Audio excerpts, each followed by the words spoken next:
the question is, what is the most salient obstacle to you keeping our nation from a prosperous and unified future?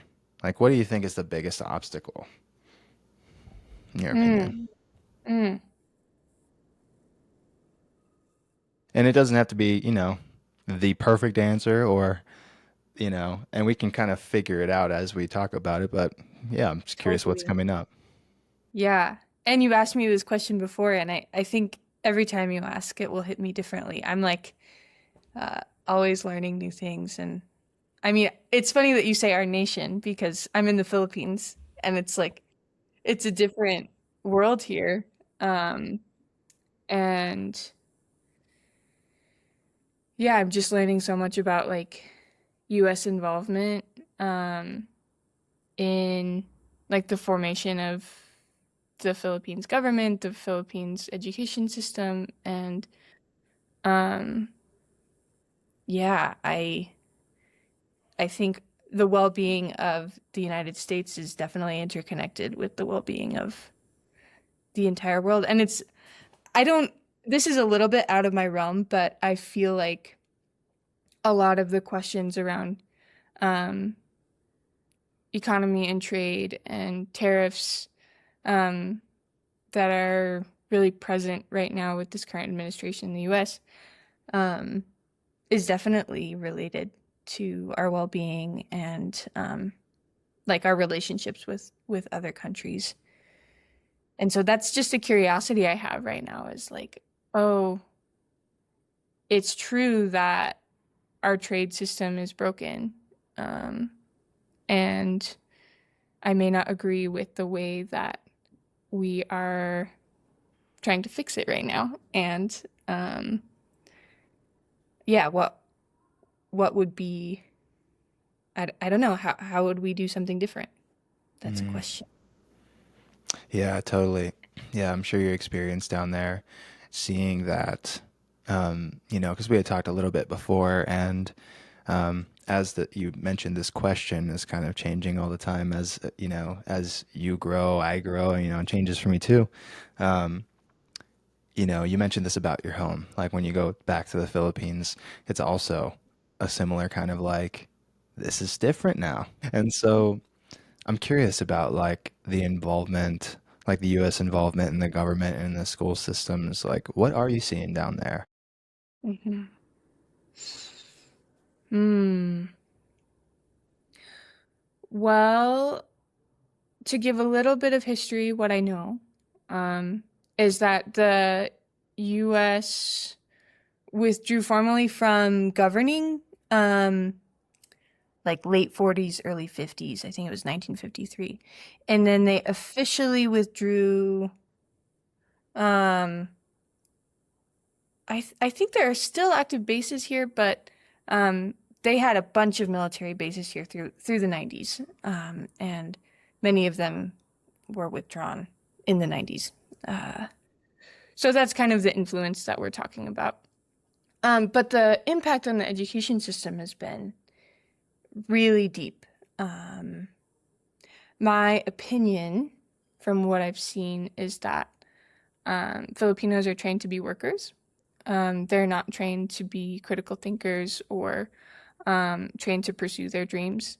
In the public education system, you have to be quite wealthy to be able to access private education that allows you to be more creative or more, even just like having access to higher paying jobs or jobs that will get you out of the country. There's this thing we have called brain drain, where the economy here isn't enough to keep our most talented Filipinos. And so a lot of people are going abroad to find uh, more opportunity, different culture, something different than, yeah. Yeah, it can be really hard to live here. And it's the same in the US too. Like, um, I've been reading a little bit about like how the bones of the education system that the US brought to the Philippines, same education system that they have there. The bones came out of Prussia, and Prussia was really trying to figure out how to transition into a modern age, how to make their children into soldiers and workers. And so the things that you see, like high emphasis on obedience and rote memory, and the way that the classic classroom is built with the lines and the teacher in the front, um, those are all designed, and I'm sure you've heard this before, designed to build soldiers and workers. Right. So there's not a lot of investment in uh, dreams or developing culture or feeling autonomy in your own life. Yes. Definitely reminds me of where I'm from as well. Mm. In the sense of like it's culturally cranking out workers or soldiers, pretty much. Mm-hmm. Um, yeah. And, you know, that's an aspect that made it really difficult for me to respect school, um, at least public school. Um, because not only is it regimented like a factory, right, where the bell rings and you run to lunch and you run to this class and go to this class, whatever.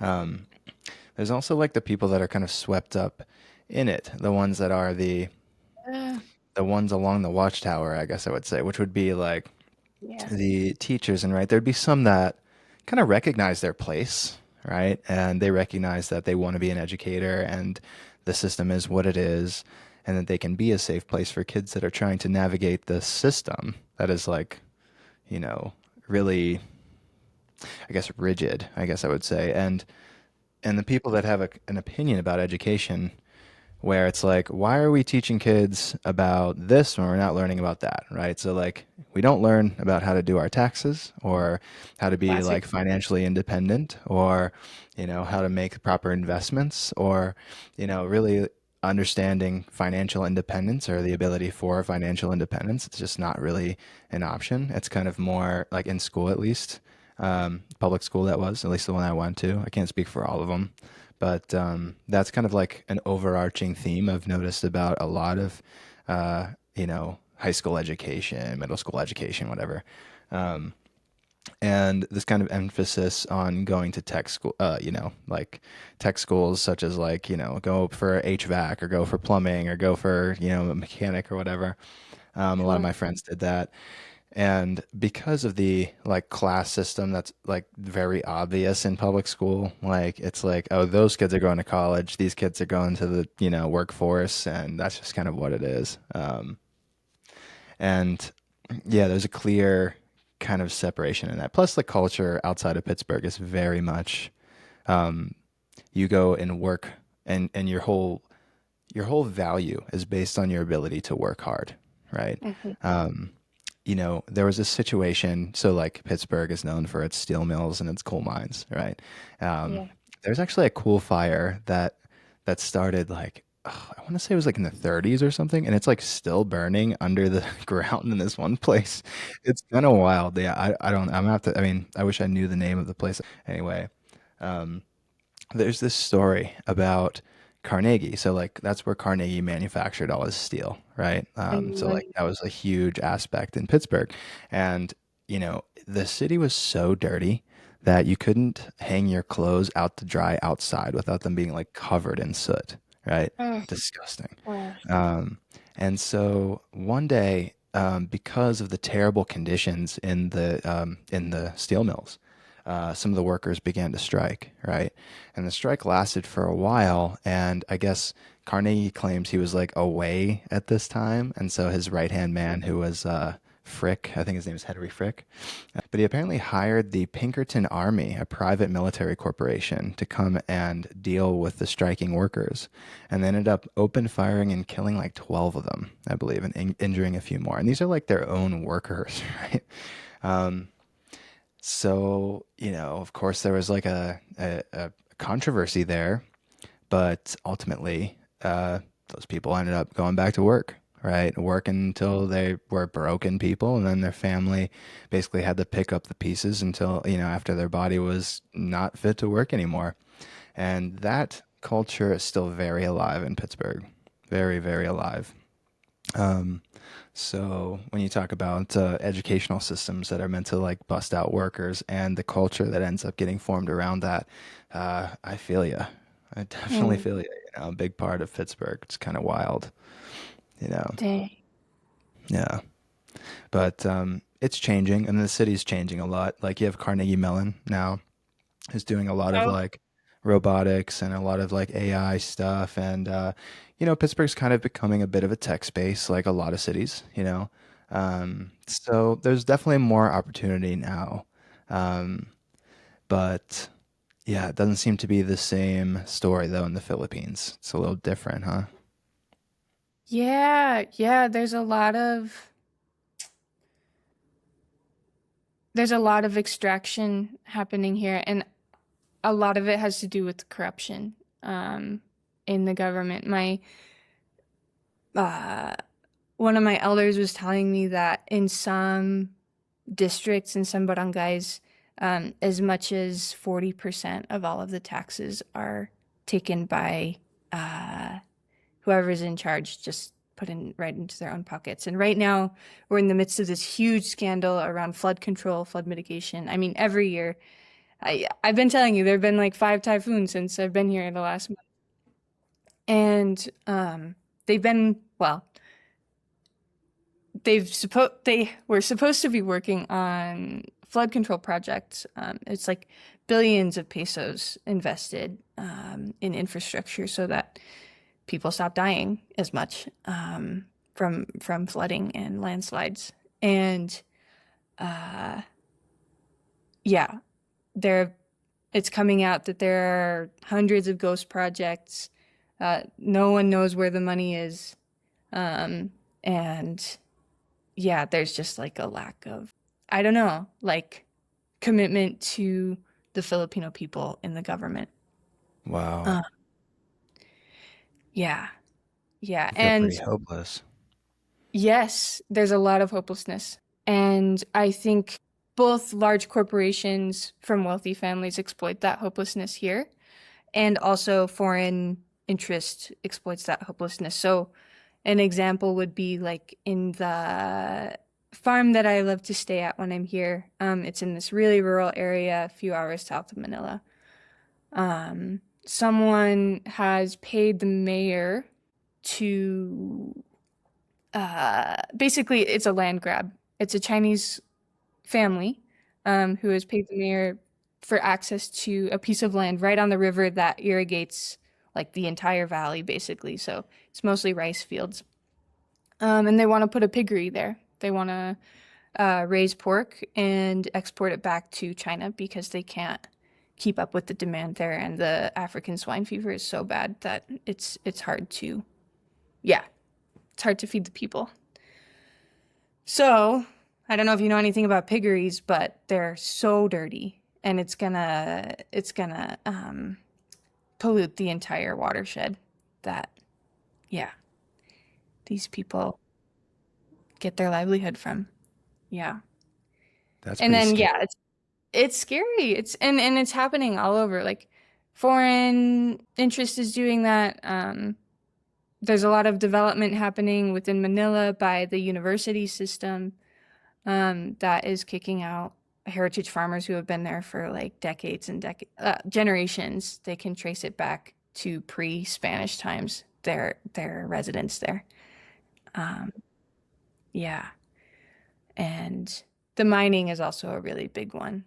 There's a lot of Canadian, Australian uh, influence extracting a lot of the materials that are needed for things like Tesla batteries and solar chargers and the things that we need for an energy transition.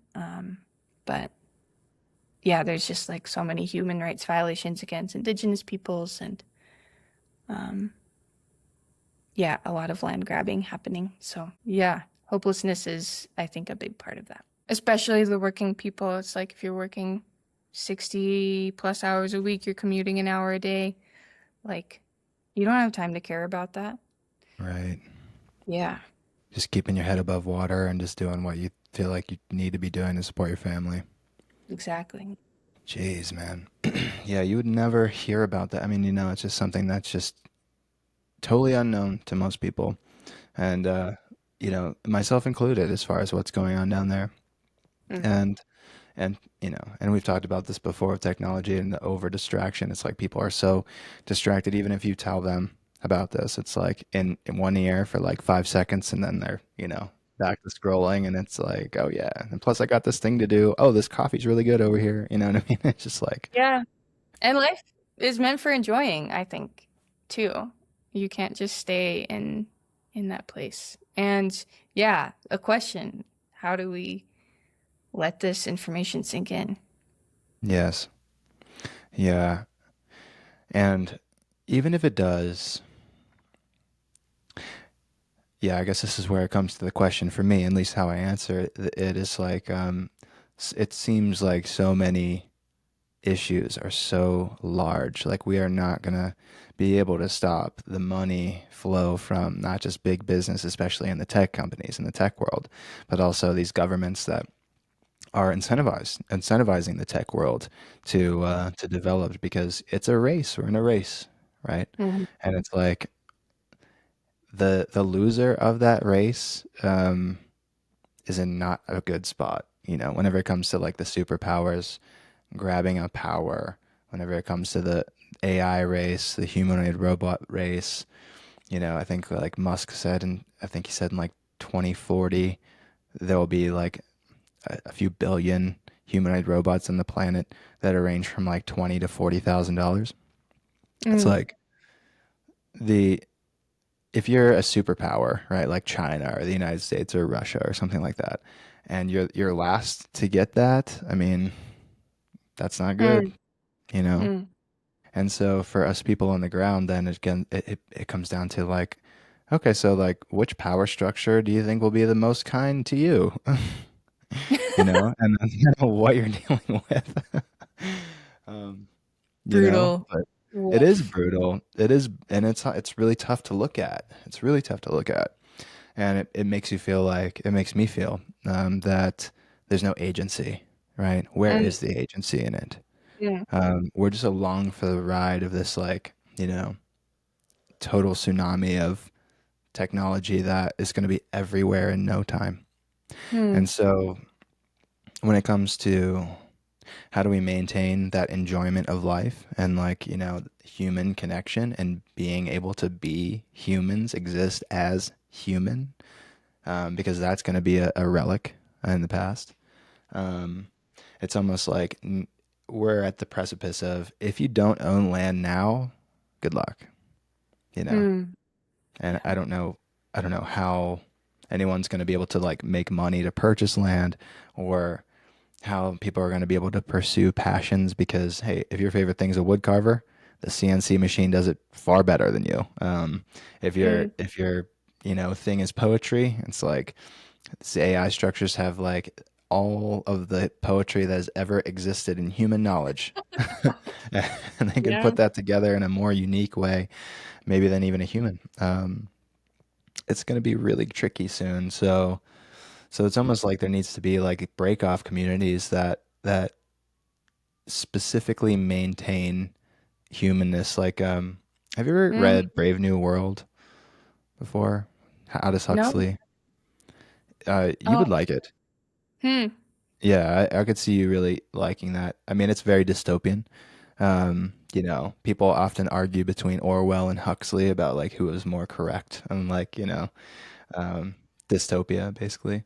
Um, but there's a point where the main character is kind of recognizing the total cultural malaise that has gone on, because there's a controller, right, of the world. It would be like the global president that dictates the entire population and what everyone does.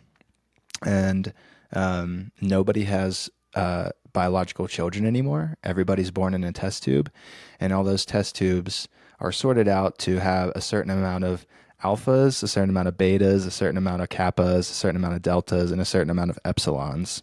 And And so the epsilons, it's very interesting because they oxygen deprive the embryos so that they're not going to be as developed. And when they move into the stage of like giving birth or being born, not giving birth, being born, um, these babies are like kind of crawling around and they'll put like flowers and natural objects and books on the floor. And as soon as they touched any of those as a child, they shock them. So they're Oh, like yeah. trained to be adverse to knowledge and nature, you know? And so they basically program these like underdeveloped people to love working in like factories and in elevators and in places that are like covered from nature that and they don't seek knowledge and all this stuff. And the whole, it's just it's fascinating. So anyway, this main character realizes how messed up this whole system is. I mean, and it's really detailed. He goes to this reservation, and it's actually a native reservation, and that's the only place where they're having biological children still. They're having families. It's like the first time he sees a pregnant woman. It's the first time he sees like someone that's wrinkled from old age, right? Because they have technology to make you look young all the time.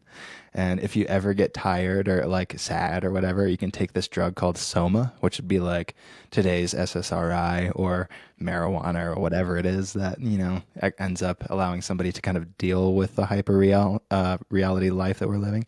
And yeah, he's kind of shook by the community that still exists. And, it's almost like there needs to be these like communities that are like, no, I'm not gonna participate in technology in the same way. I need to maintain humanness. You know, Mhm. I don't know. Mhm. I don't know how that's gonna go. Yeah, I think that's where agency can happen. Like, we don't quite have control over these giant global systems. And I mean, I take a lot of inspiration from like Sufi guest houses and like having these little islands of sanity in the world, hopefully, that are connected. Yeah. So what does this mean for you? I mean, that's got to be a conflict. Like, you're seeing all this stuff happen back there at home, and you're also involved with a lot of stuff, over here in Colorado. And I'm wondering, like, yeah, how has it been being back there? How has it changed kind of an outlook for you? Because something feels different about you. I don't know what it is, but something does. And I just want to speak to that. Just curious what's going on with you. Yeah. Thanks for asking that, Austin. Yeah, I mean, this trip has totally changed my life. Like, just for some context, like, my dad's Filipino, my mom's white American. I grew up in a really rural mining community. I'm definitely on a journey, just like learning more about my dad's people, and my dad's heritage. There's a lot of history for us here. That, I mean, yeah, I could just like go on being an American. I'm like pretty white passing, and but something is pulling me back here. I think one thing that has changed for me that is related to this conversation is just kind of questioning what a good life is and how that's different for different people. Especially, part of my work is we do aid work in Central America. We're connected to a community there. And yeah, I feel pretty good about like the way that we're doing that and speaking with them and speaking with people here who grew up in poverty, who are affected yearly by these storms or by crop failures, who are really at the front line of a lot of these calamities that we're facing. I don't know. There's something. I think I, as an American, made an assumption that their life is terrible and we should be doing things to help. And I think that's the wrong perspective. I think that's the wrong way of approaching because there's a lot of resilience in these communities. And in the Philippines, like, you might have experienced a lot of difficulty in your life, and yet, like, people still come to work every day. People are still laughing with coworkers, drinking coffee while sorting seeds or doing rice planting. There's this image that I have. You know, I drive sometimes from Batangas to Manila, which is like this south to north thing, and you drive through a lot of rice fields, and you can see the homes of these people, the farmers.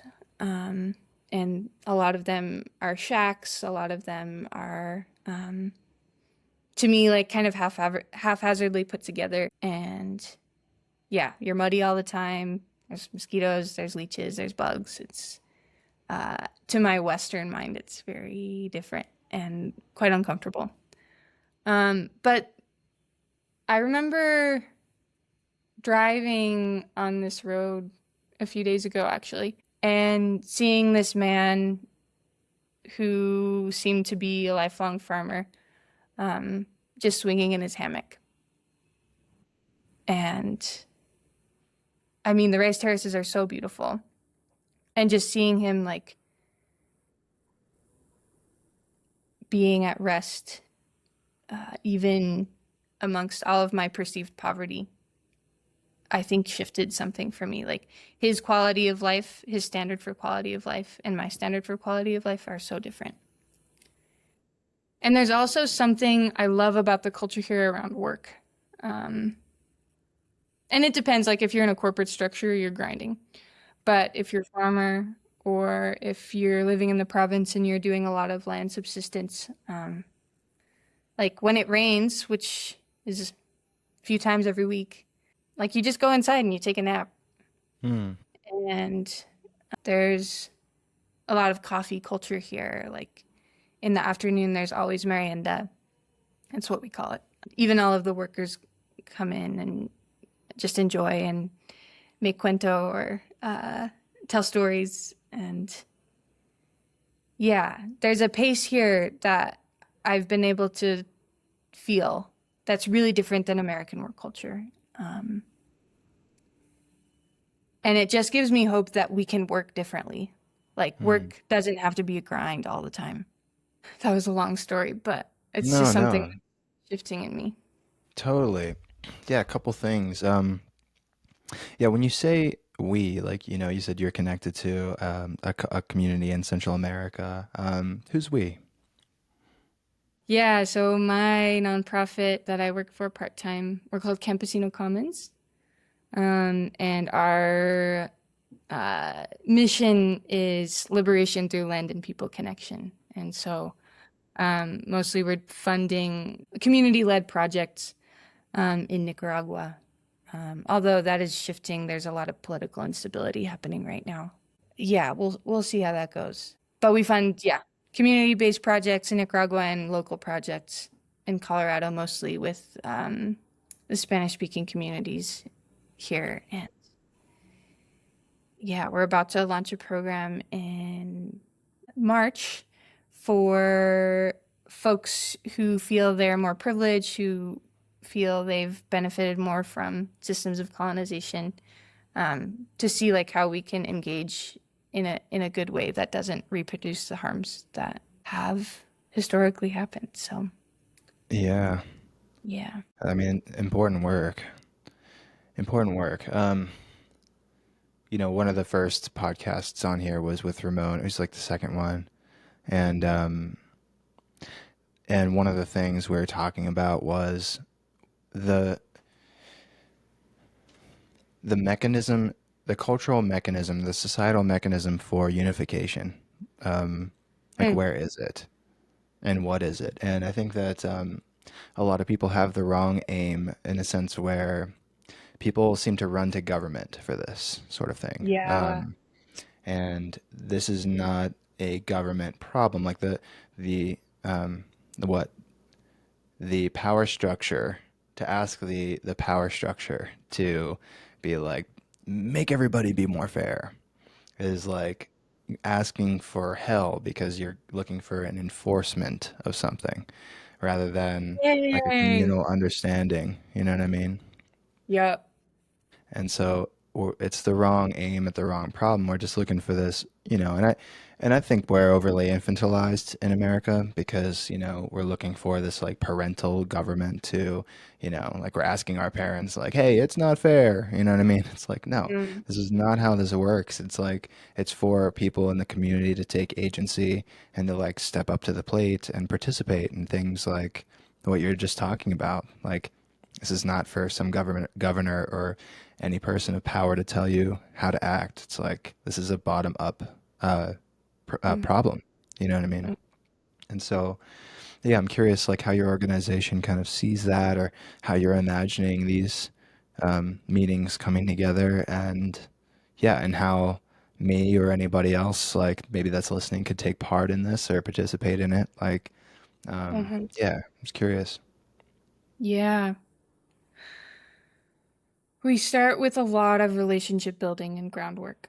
And yeah, we are really, Campesino Commons is really inspired by permaculture principles, which of course are just systematized indigenous ways. And one of the principles of permaculture is you start where you are. You start, you invest the most in what's closest to you.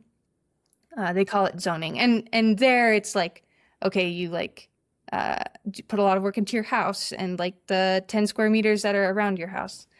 But we take it a little bit farther and say like, oh, we need to do a lot of spiritual development in here and pay a lot of attention to what's inside of us. And we need to pay the most attention to our immediate community. We do a lot of that work through both my coworkers. Jesse is a Zen priest, and Bianca is a really incredible curandera. And yeah, we do a lot of ceremony with land. We do a lot of listening with land.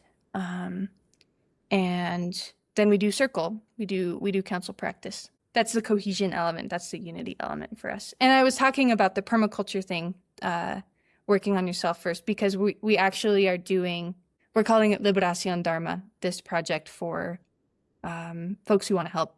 We're doing that internally with our board. We're right in the middle of a 3-month session doing that. And so Whoa. we're learning a lot about ourselves, and how this program can work well. We're making some mistakes, and we're learning from them. And in this March, we're going to expand to that zone one, that immediate community outside of us. So Oh, really trying interesting. to move like a seed, really trying to move like something organic. Fascinating. So when you say we've made a lot of mistakes, what do you mean by that exactly? Mistakes, or just like we came across something that we were like, oh, we didn't think of that. There's a lot of organizing work that has to happen behind the scenes, and a lot of our time we allocated to, this is just an example, a lot of our time in our opening retreat we allocated to listening to land, learning about the land that we're doing work on, and doing council, just like emergent council. There's no themes, just like whatever's coming up for us that's connecting us to each other. That's like the purpose of those circles. And yeah, I think we're learning how we make decisions as a community, how we have boundaries. Like, what projects are we going to fund? What projects do we not fund? Mm. What are our values around money? And we're going so slow. And I think that is really helping any mistakes feel like we're actually just learning. We're actually just evolving. We have the privilege to be able to go that slow. Mm. Definitely important thing to do correctly, and to take your time with and really be sure of the next step before putting the foot down. I'm curious, like, y'all are doing, sounds like a lot of really cool work, like internally to equip y'all to go out into the world and open that up into the next phase, right? Yeah. And I'm curious about this next phase, right? Because sticking with the seed analogy, you know, like if we have, if we think about a seed, right, it has all the intelligence necessary, to become whatever it's going to grow into, of course, right? It's like the acorn has all the intelligence necessary to be an entire oak tree, right? And live Mm-hmm. for hundreds of years. But the importance is the environment. Mm-hmm. Because you can't like just plant an oak tree in like beach sand or in the desert, or the environment's really important. And it gets obviously a little more complex whenever the people are the substrate, right? The culture is the substrate. And Mm-hmm. so when that next step is to expand, is it makes sense to be very resourced, right? Fundamentally, to be sturdy for the people that are going to come into it brand new, pretty much.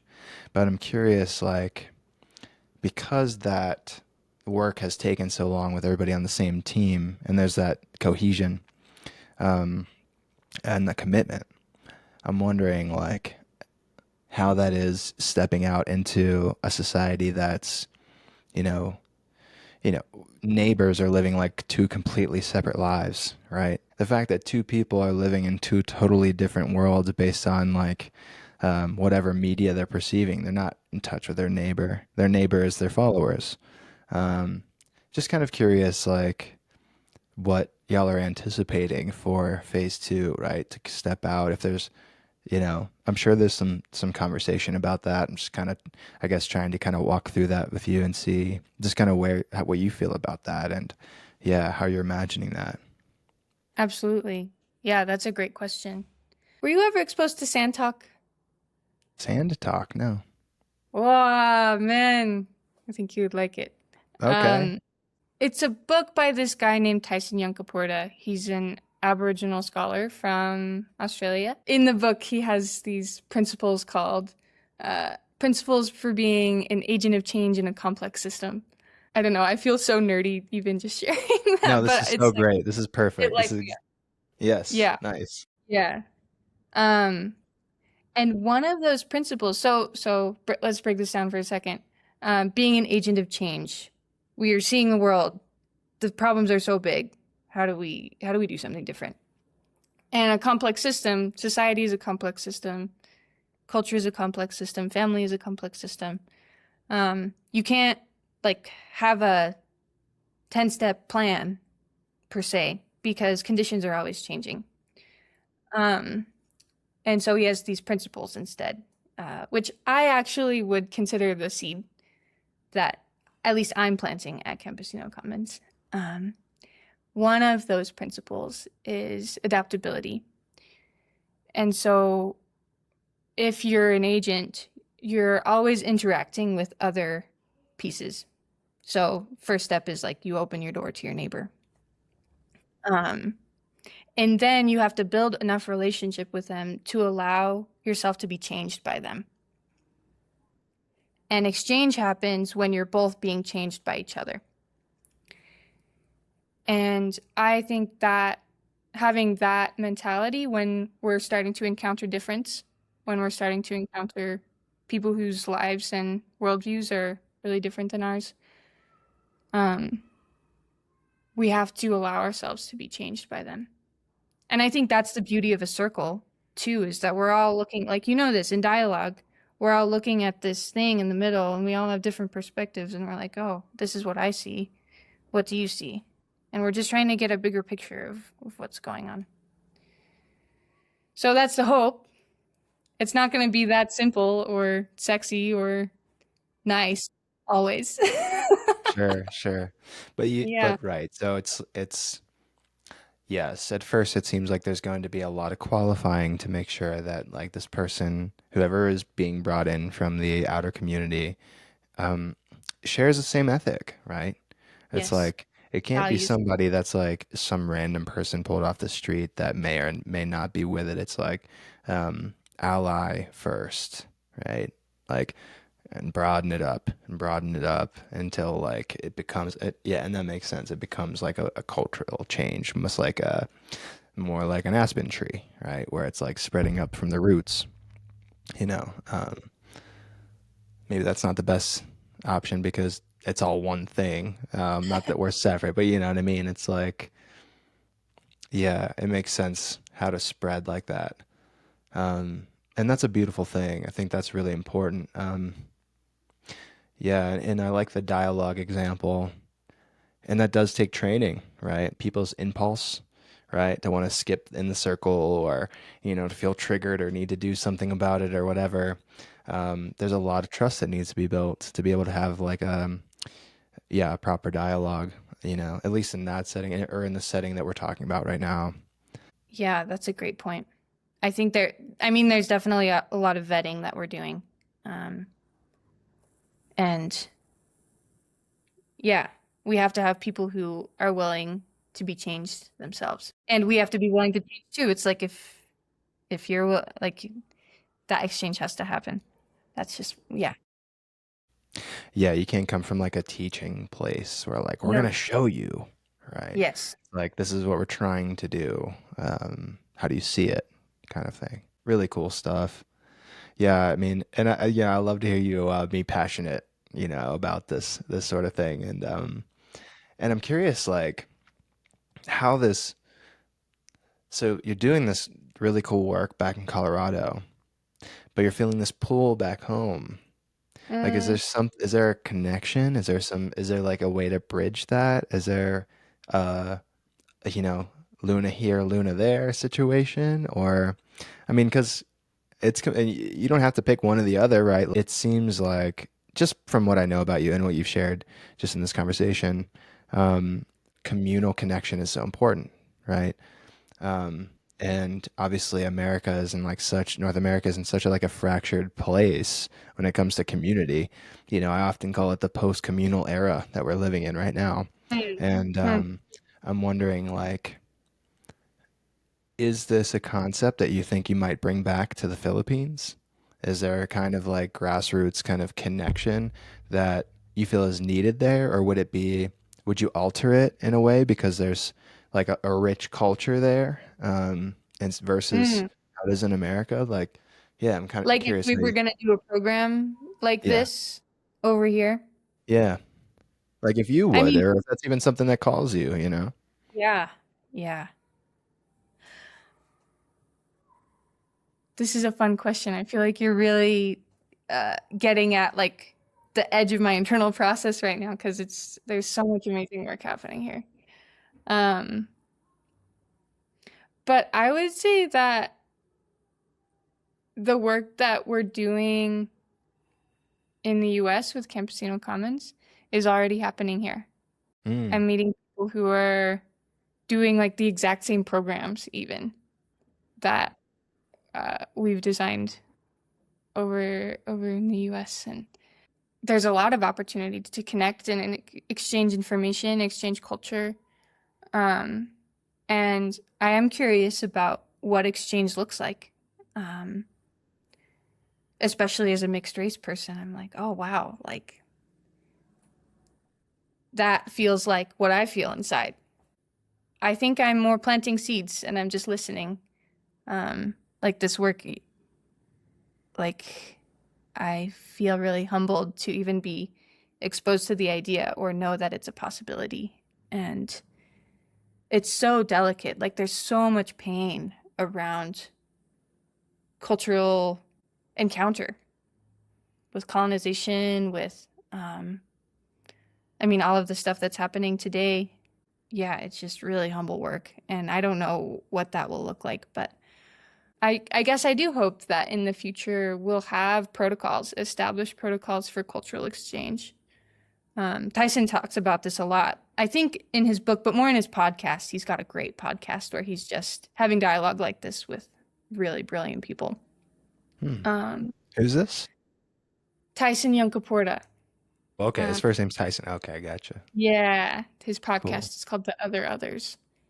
Nice. And I do wonder what it would be like um, to start connecting with others who are doing similar work in different contexts. Like if we were going to do a Liberación Dharma program here, I think my position as someone who grew up in the US, who's returning, we call them Balik Bayans. Balik is like coming back, and Bayan is country. So people who are coming back home. to country. Like that would be where my appropriate sphere of influence would be, is like working with other people who are trying to reconnect with their culture and learning more about like the roots, learning more about our ancestral ways. Yeah, people are doing similar work with locals here, and the context is different and they have more information about what an appropriate unifying principle would be. And so there's definitely a lot of potential, and I'm like really excited about it. Who knows what will Dude, happen? it's definitely interesting. And, Rory, from Karis, he just wrote his book called The Sacred Secular Binary. And Mm. one of the things that he puts forward on that is like, in order for our country, right, like for North America um, to work, for our democracy to work, it requires like a sacred center. It's interesting for one of Dr. D's class, we went down to this like this place that's doing a lot for psychedelic research. Mm. And I had to ask the question, like, they're doing a lot to kind of get psychedelics like legalized and doing a lot of like work, government work and stuff like that. And I don't think they're doing sitter trainings, but they might be considering doing that and all. Mm. And one of the women there was in training to be a curandera as well. And so I spoke to one of the guys there, and I was kind of asking, like, what's kind of the modality for healing? Are we just going Mm. to say we're just going to like kind of take, psilocybin or whatever and just like all connect and be happy? It's like, yeah, but when it comes down to who is keeping you accountable to the change and also how you're interpreting the change, it's almost like a spiritual outlook. You know what I mean? And I was curious what outlook they were coming through with, and he didn't really have an answer for that. And I think whenever we lack that sort of core, that sort of center, it gets really difficult because then it's like the ethics of this organization is like we are like say atheists. We don't want to talk about any of that stuff. We just know like statistically psychedelics have somebody have an altered state of consciousness, and it's called an entheogen because they can connect them with God. It's like, well, what do you mean by that? You know? And then this other one would be, say, like a Sufi one, and it would be like a Buddhist one, and then we have these like divisions of like which one you want to choose to have your interpretation of the experience. And I wonder about these sometimes too, where it's like when we're community building, what is the sacred center, right? Mm. What are we coming back to say like this is why we have this ethic? Yeah. Um, and I could see how there can be argument against or like against each other in the progress if that's not aligned. Um, and I'm curious how you see that out there. You know, Yeah. I mean, there's layers, just like in the US, of course. And there's like really strong Catholic background, which I also am like raging against the Catholic Church right now. I'm like, so we lost um, so much culture because of the Catholic faith. And that's my perspective. A lot of people have thriving, beautiful connections with their Catholic faith. And yeah, that's definitely one big center of meaning for a lot of people, for the majority of the country. And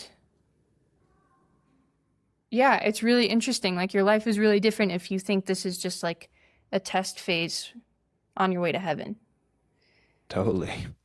And for people who know that or who believe that we have to invest in this life so that life can continue, indigenous people, people who are learning more about earth-based traditions. Yeah, I don't know if there's a dialogue there. To me, that's an incontrovertible gap. But maybe there's a dialogue that could be had there. Um, Right. Especially with like ancestral work and ancestral healing and a Catholic worldview. yeah. I don't know how um, that gap is bridged, really.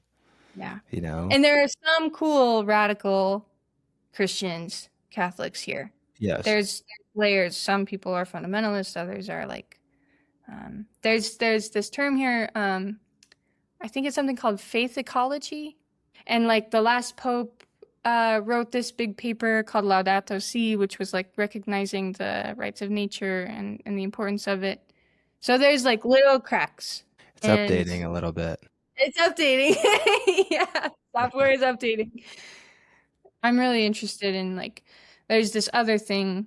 Oh, Kapwa culture is Kapwa is this word. It's deep ecologists call it intersubjectivity, where we're like we know that we're connected and we're also different, and we have a responsibility to our community. We have a responsibility to life, and it's this value that's like really deep in the culture, that's expressed through like how hospitable people are here, how easy help comes, um, and like I told my friends, oh, I'm going to Baguio. They're like, oh, I know this person. I know this person. Like, go to this cafe if you need a place to stay. If you need someone to feed you, like, you're set.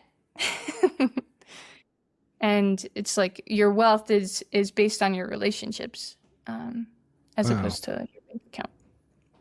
So I Wow. guess that's another fractal part of the fractal. Like a cultural ethic, though, less so than that's just the right thing to do, Yeah. rather than it being like a tied to a spiritual thing. Or would you say it's spiritual? Whoa. I think some people would say it's spiritual. Mm. It's Mm. definitely it fits the blueprint. Yeah, it seems so. Yeah. Talk about a Sufi guest house situation, you know. Hmm. Hmm. Interesting. That's interesting, dude. Have you asked this question to other people? What question? About like what the spiritual center is, You the know, community, we talked about, or I your mean, Rory and I talked about it a little bit. I mean, of course, because that's kind of what his book's about. sure. Um, Ramon and I didn't really talk much about that. It was really more, hmm, I guess, about humanness, which is, Mm, I think, it gets to a spiritual conversation quickly, right? What is humanness? What does it mean to be human? What does it mean to treat others as human and not other people, or recognize each other's differences in a way that's honoring and not like in a negative way? And you know, because I don't think we should kill diversity, which is what I think like a lot of the like inclusive movement is almost like this, stripping away of difference, mm, mm. more so than it is like honoring the difference in other people. Yeah. And so, no, not really. Yeah, all the conversations have been quite different, but yeah, but I know that this is your forte, and you're very involved in it, and it's something that you care about deeply. And so I know that like I have a lot to learn from you about it. And I think it's valuable to pick your brain about it and just kind of hear what you're thinking about it. You know, one of the questions I wanted to ask you was like if we're looking at like the standard and however you view this, right? Like the average American mind, right? I mean, this is kind of a complicated question, and it can go so many. It's so open. I wanted to ask you, like, what's missing? What viewpoint is missing? If your life could mean some, like, one thing that could be a takeaway for American culture, what would you want that to be? And I know, like, that's a super intense question, but yeah. And hey, it can change. So whatever's Thanks. coming up now, nobody's holding you to Yeah. anything. Well, I was dictator for a day. Yeah. No. Well, my mind goes to two places. One is the diversity thing. It's like, okay, like what ecological niche does the American mind or the Western mind have? Like, how do we naturalize the strength? Because there's a lot of strength in what the American mind has produced. Also, Americans are so different. There are so many different kinds of them, of us. And if I was gonna guess the ecological niche for Americans globally, I think it would be something like the potential for cultural exchange. Um, just how many different communities are there. And especially now with what is it, like 2035? Um, White people are going to be in the minority. It's going to Hmm. be mostly mixed and people of color, and that's a big thing. What's our unifying, what did you call it? Center. Like sacred center, yeah. Sacred center. Yeah. And then the other thing my mind goes to is just like how disconnected we are from each other. For me, I feel really alone in that culture. Um, and I think there's a lot of opportunity for us to build more relationships. Yeah. Well, it seems statistically, you're not alone in feeling alone. Yeah. Seems to be Yeah. a pretty rampant thing going on as far as existential concerns in this country. And I think this sacred center, the lack of a sacred center, is one of those reasons. And the hijacking of religion, talk about the Catholic faith, like, I think there was something like 300 priests in Pennsylvania alone arrested for abuse of a certain kind that really need to touch. I mean, I'm sure you could draw the line to what that probably was. Um, 300. 300 across the state. And, it's been a common thing that if, somebody gets arrested, a priest gets arrested, or somebody involved in that faith uh, gets in trouble, they'll just move them to another church in another parish and just like keep moving them around. And so it's like the damage that has done to that faith, which was like the dominant faith in this nation, which we now like, as one would say, we live in the corpse of, this Mm, former thing. It's almost like a sacred center must arise. And if it does not arise, it will be to our complete obliteration. And especially whenever everyone's out of the workforce because humanoid robots have taken over that, or AI has taken over all the white collar jobs. And so it's yeah. like, then what? Then what do you have? Right. It's an interesting thing. Like, Musk said that one of the things that AI will appreciate from humans potentially is their source of will, Right. because AI just basically relies on prompts at the moment, relies on us to have the curiosity to be like, hey, why is the sky blue? Or whatever question you want to ask ChatGPT. But but there's also this connection with nature that we also have, the feeling of intuition, right? This feeling of connectedness, this recognition when somebody's like telling a lie or telling the truth, or, when someone gets lit up and passionate about something, the palpability of that. Is that something a machine is going to even recognize? No, right? But when you involve these like brain computer interfaces, and when we have this kind of total amalgamation with human and machine, what will come of that? Will it further our connection? Will AI find some ways to increase our access to our higher self or our intuition? There was a guy, I wish I could remember his name right now, but he was like, the way evolution has worked is that it uses what it built on from the past for the future. It doesn't throw away useful things, it keeps building and building. But as we become more integrated with machine, we start losing cognitive capability. We start physically losing like physical ability, you Yeah. know? Yeah. And that's why he's like, it's not like merging with machine is not an evolution of humanity, Yeah. because it steals what is our humanness. And I don't know, that's a freaky thing. That's a really freaky thing that we're going to have to be dealing with, that, if we don't have a sacred center, if we don't have some sort of obligation. Like I was talking to my mom the other day, right? And she was like, I see it in it's my niece and nephew she's talking about, it's her grandchildren. She's like, I see it in them. Like they want the iPad. They want to be on the machine. They're like addicted to it, right? And it got me thinking, and it's like, if there's not some sort of cultural ethic to stay off of that and to maintain your humanness and to remember street names, remember phone numbers, remember birthdays, like remember what it means to, like, say thank you and like be polite in person and like actually be able to like look up from your phone at dinner to talk to people, then people will sacrifice everything of themselves to that machine. And I think that's kind of what hopefully my life's work equates to, and like this podcast can equate to, is like why we need to maintain the humanness, you know, Mhm. because it's slipping out of our hands in a totally unconscious way. And we have no mechanism for a moral obligation to hold on to what we have. Hopefully, some community building stuff that you're doing, though, is like fanning the flame of bringing together the human element. Who knows? Hopefully. Yeah, Yeah. It's a prayer. We'll see if it's it a gets prayer, answered. dude. Yeah. Well, last thing I want to ask you is there anything that I didn't ask you that you wish I did or that you'd like to talk about? Oh, thank you. Yeah. Hmm. That felt really thorough. Good. Yeah.